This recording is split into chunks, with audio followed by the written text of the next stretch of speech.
Now, in the previous lesson, we learned how to imperatively declare a loop in JavaScript. And then we did some conditional logic like we learned earlier as well inside of that loop where we have the body of our statement here. Now, in this lesson, what I want to talk about is the break and continue statements. Now, these are in fact quite simple. A break statement simply wants to break the loop. It says, hey, we want to completely finish our loop. And the continue statement will essentially jump over one iteration. So for instance, we might want to skip dealing with a particular item in the loop.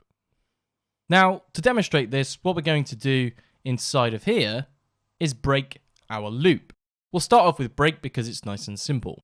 Now, the interesting piece is if we cast our eyes over to here, we still have pour me a glass logged out in the console. Now, when we hit save, we see exactly the same thing. So how do we know whether this is indeed working? Now, what we're going to do is use a count property, and we're going to use a let statement because we want to rebind it. But essentially at the bottom, outside of our if conditional, we're just going to increment that count at every point in time. Now, underneath of our loop, we can say console log, and we're just going to log out that count. So here you can see we do have 3 items in our loop. Now, what we can do is simulate a break by using the break keyword, and we'll see this number change. So you can see that we've broken the loop on our first iteration because we've iterated over Pepsi, so our count has successfully incremented to the value of 1. And then on our next iteration, we've said if the drink does in fact equal lemonade, we want to just break. We don't want to continue with any of this code, so we're breaking the rest of the loop. So we can demonstrate this again. We can change over Pepsi, save this out, and you'll see that 0 has occurred, or we could in fact use cola, and we'll end up with 2 in our console. Now we'll change this back to lemonade just for completeness. So we've learned about break, but what about our continue statement? Now if I hit save, this will reset our counter. In the console, you can see we have this number 1. Now, what I'm going to do is just change break over to continue, and we're going to hit save.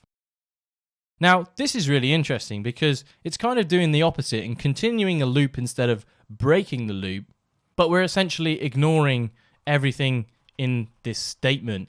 Now, you can see here that we have this console log, and even though we're technically ignoring the contents of this conditional statement, we're still seeing it being logged out. Now, because we're using ESLint, if we go and take our continue statement and add it above, you can see that ESLint is saying that we have some unreachable code detected. Now, this happens as well in, for instance, a JavaScript function when you want to return something and you might have code underneath that return block, which is unreachable code. It never gets executed, so there's no point in it being inside of our JavaScript program. So in the case of using this continue statement, we want to simply just detect perhaps an edge case perhaps, and we just want to skip over it entirely.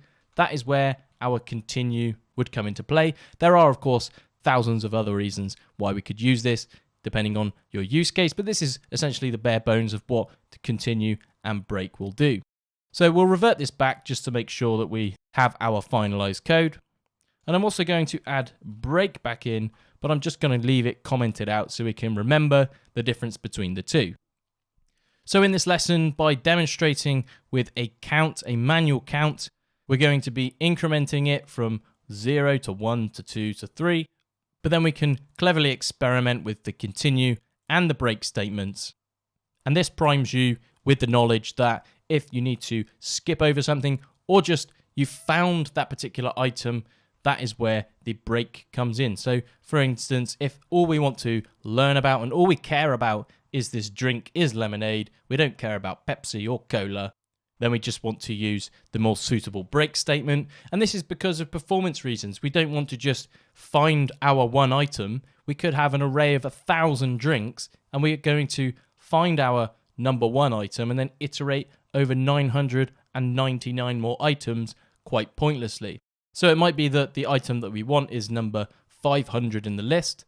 we can then ignore the remaining 500, but we've had to deal with that initial 500 to perhaps loop over it, for example. So that's it for this lesson. We've dealt with continue, we've dealt with break. Let's continue on in our JavaScript array journey.